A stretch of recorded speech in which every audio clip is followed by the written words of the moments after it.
what's the best way to approach that pitch? How do you get as close to guaranteed success in that pitch? And success being putting your message across as effectively as possible, not necessarily getting the biggest amount of money. What can you share on the art of the pitch?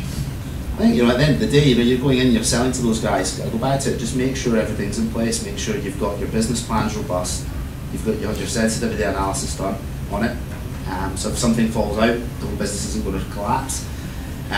Make sure you know your market and you know your product. And if you do those things, there's no reason why you shouldn't get the money. So just make sure you keep an eye on what's going on in the marketplace, and you tailor each pitch each time, by adding in all those different things that are going on out there as you're going on the journey. Yeah, so don't be scared to change your pitch even if it's the last minute, as long as you're reacting to something that's happening now. 100%, yeah, absolutely. Yeah. And I think for me, like, passion, being personable, being real, every single investor I've spoken to has said, like, there's a business and there's a good idea, but really they're investing in you. So they want to see you, they want to see your passion, they want to see that you've got skin in the game. I'd agree with that, because as I mentioned earlier, Eleanor said, I invested in you and Pat because I actually don't think you're quite on the right idea on this go. If you're really early stage, I think the investor's more interested in you and the team. If you're chatting enthusiastically enough about it, they're probably convinced that, all right, this person has the personality, or this team has the personality to get through the rough times as well. It's as soon as it gets really rough, like sickeningly rough, and pure anxiety rough, people drop out. So I think investors almost want to see that, okay, these guys will get through the rough times, because if they get through the rough times, they'll eventually find the right thing. So. Conor, any horror stories, things to avoid? Well, from experience, like, I'd be similar to you. I'd get like super enthusiastic, and then I'd probably not answer the question that they asked. So yeah, be aware if you feel there's certain things that are weak points in your pitch. Like, just be honest with yourself and come up with some strategy to try and avoid, all blowing up. So. I've waffled my way through plenty of pitches, so my only experiences of terrible pitches are my own. I think a perfect example, when we went down to meet our new investors in London, I had prepared and spent so much time, like, word for word memorising exactly what I wanted to say.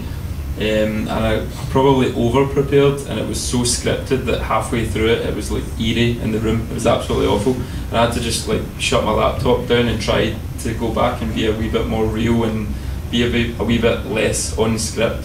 So there's probably a balance as well between like knowing your stuff and being like word for word robotic. Any questions from you guys? Anyone with a question for the guys? How did you meet your investors?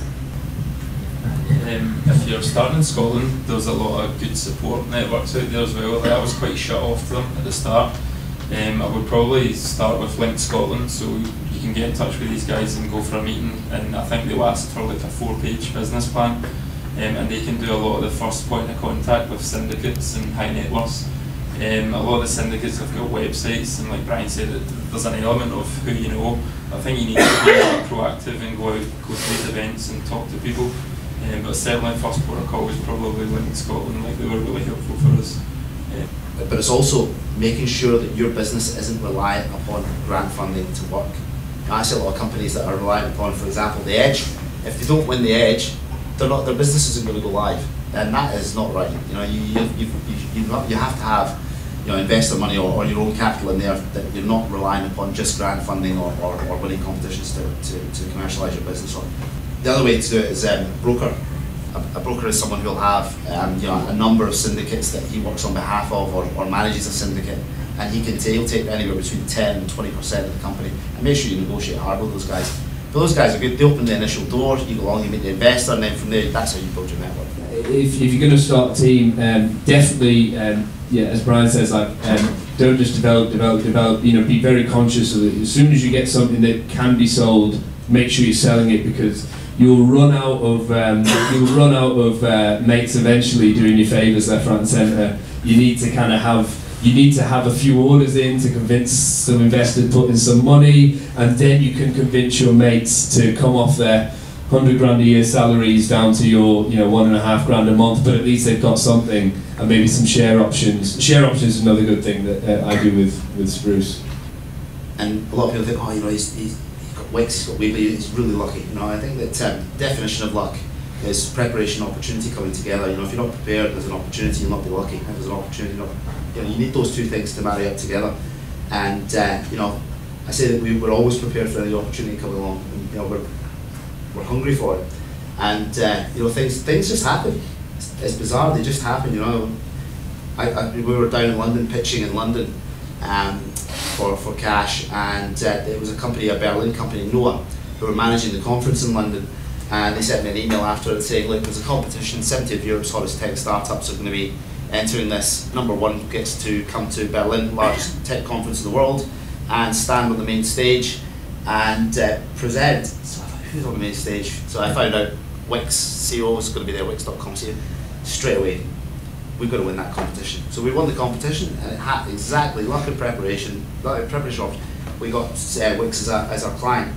It's interesting that you're talking about getting a team together, because obviously you guys are creative, so you're the pinnacle, the ones that drive the ideas to set it forward. The important thing is, like you're saying, get somebody that supports you in terms of the numbers, and you probably the other side of it is like a marketing or a person that actually convert your ideas to bring it to market as well. So I think it's like a triangle on a base of every business that should be really thought about. Now, one of the important things that we do is actually profile people, so we'll get what's called talent dynamics. Yeah. And it's getting that mix of it, because the one that we use, and you've come across it before, wealth dynamics, it's absolutely brilliant to actually identify individuals to work with. The first year's got to be believable, and year three's got to be excitable, and that was probably the kind of balance that we found as well, like early on. That's a good soundbite actually. First year's got to be believable, and the third year's got to be excitable. I like that. Thanks to the guys, thanks to you, and see you next time. Thank you.